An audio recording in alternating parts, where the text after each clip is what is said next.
আজকে আমরা জানাবো এমন 10টি জেলা সম্পর্কে যেসব জেলা বাংলাদেশ জামায়াত ইসলামের ঘাঁটি হিসেবে পরিচিত। জামায়াত ইসলামের চরম দুঃসময়ে এসব জেলা অগ্নিগর্ভ হয়ে উঠেছিল। ভোটের মাঠ ও রাজনৈতিক মাঠ, এই দুই মাঠই এসব জেলায় শক্তিশালী অবস্থানে রয়েছে জামায়াত ইসলামী। এমনকি কিছু কিছু জেলায় বিএনপি ও আওয়ামী লীগের তুলনায় জামায়াত ইসলামী বেশ শক্তিশালী। জামায়াত ইসলামের সবচেয়ে খারাপ সময়ও থেকেছে এসব জেলার মানুষ। এমনকি এসব জেলায় কিছু কিছু আসনে জামায়াত ছাড়া অন্য কোনো দল জয়ী হতে পারে না, বা জয়ী হতে হলে জামায়াত ইসলামের সমর্থন প্রয়োজন হয়। 1991, 1996, 2001, 2008 সালের নির্বাচনের ফলাফলকে বিবেচনায় নেওয়া হয়েছে। এমনকি বিভিন্ন সময়েই জামায়াত ইসলামের আন্দোলনে অগ্নিগর্ভ হয়ে উঠেছিল যেসব জেলা, সেটিও একটি বিবেচনায় নেওয়া হয়েছে। তালিকার 10টি জেলার কথা উল্লেখ করা হয়েছে। তার মধ্যে 10 নম্বরে রয়েছে কক্সবাজার জেলার নাম। বাংলাদেশের যে কয়েকটি জেলায় জামায়াত ইসলামের ছাত্র সংগঠন ইসলামী ছাত্র শিবির শক্তিশালী, তার মধ্যে অন্যতম হল কক্সবাজার জেলা।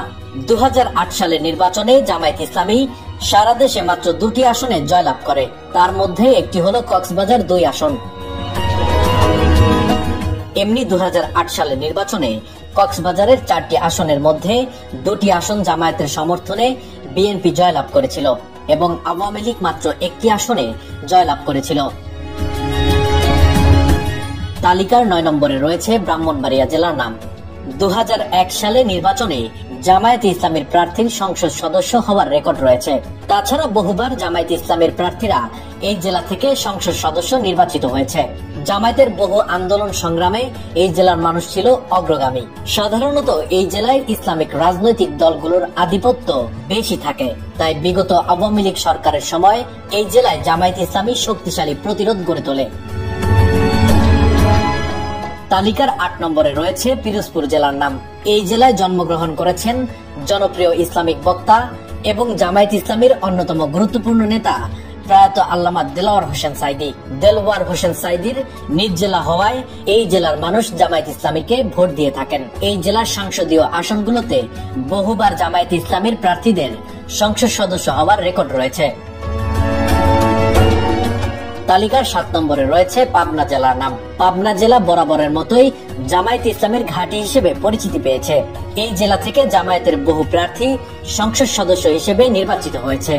এই জেলা থেকে জামায়াত ইসলাম যে কোনো আন্দোলন সংগ্রামে শক্তিশালী প্রতিরোধ গড়ে তুলেছে।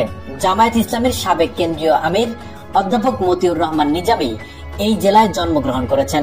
2001 সালের নির্বাচনে পাবনা 1 আসন থেকে তিনি সংসদ সদস্য নির্বাচিত হন। তালিকার 6 নম্বরে রয়েছে মৌলভীবাজার জেলার নাম। বাংলাদেশ জামায়াত ইসলামীর বর্তমান আমির ডক্টর শফিকুর রহমানের নিজ জেলা মৌলভীবাজার। যদিও মৌলভীবাজার জেলায় জামায়াতের আগে থেকেই আধিপত্য ছিল এবং এই জেলা থেকে জামায়াতের প্রার্থীরা সংসদ সদস্যে নির্বাচিত হয়েছেন, তারপরও জামায়াতের আমিরের নিজ জেলা হওয়ায় এখানে জামায়াত ইসলামের আধিপত্যটা একটু বেশি রয়েছে। তালিকার 5 নম্বরে রয়েছে লক্ষ্মীপুর জেলার নাম। জামায়াত ইসলামী যে কোনো আন্দোলনে অগ্নিগর্ভ হয়ে ওঠে লক্ষ্মীপুর জেলা।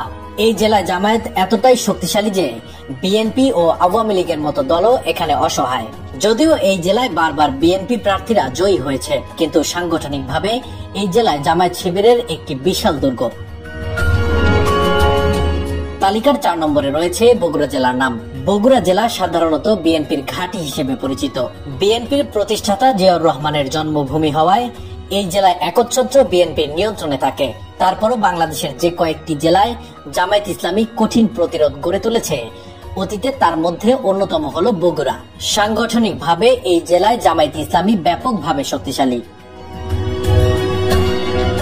তালিকার 3 নম্বরে রয়েছে গাইবান্ধা জেলার নাম। উত্তরবঙ্গের এটি একমাত্র জেলা, এখানে জামায়াত ইসলামী ব্যাপকভাবে শক্তিশালী। রংপুর বিভাগে অন্য কোন জেলায় অতটা শক্তিশালী না হলেও এই জেলায় জামায়াত ইসলামীর ভোটের মাঠ এবং রাজনীতির মাঠ, এই দুই মাঠই ব্যাপক শক্তিশালী। এই জেলায় জামায়াত ইসলামীর রয়েছে ব্যাপক জনসমর্থন। অতীতের আন্দোলনে গাইবান্ধা জেলা জামায়াত ইসলামের দুর্গ হিসেবে পরিচিতি পেয়েছে। তালিকার 2 নম্বরে রয়েছে রাজশাহী জেলার নাম। রাজশাহী অঞ্চলে জামায়াত ইসলামী একটু বেশি শক্তিশালী।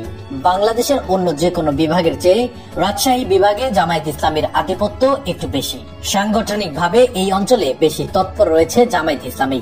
রাজশাহী জেলায় জামায়াত ইসলামীর শক্তি বিএনপি ও আওয়ামী লীগের চেয়েও বেশি। তালিকার শীর্ষে অর্থাৎ 1 নম্বরে রয়েছে সাতক্ষীরা জেলার নাম। জামায়াতের আন্দোলনের জন্য এই জেলাটি সবার নিকট পরিচিত। জামায়াত ইসলামী এই জেলায় এতটাই প্রভাবশালী যে সারা দেশে বাকি 63 জেলা থেকে এই জেলা আলাদা হয়ে উঠেছে শুধুমাত্র জামায়াত ইসলামীর আন্দোলনের জন্য। জামায়াত ইসলামীর অর্ধেক শক্তি যেন সাতক্ষীরাতেই। এই জেলায় জামায়াত ইসলামীর ব্যাপক সমর্থন রয়েছে। এই জেলা জামায়াত ইসলামীর ঘাঁটি বা দুর্গ হিসেবে পরিচিত।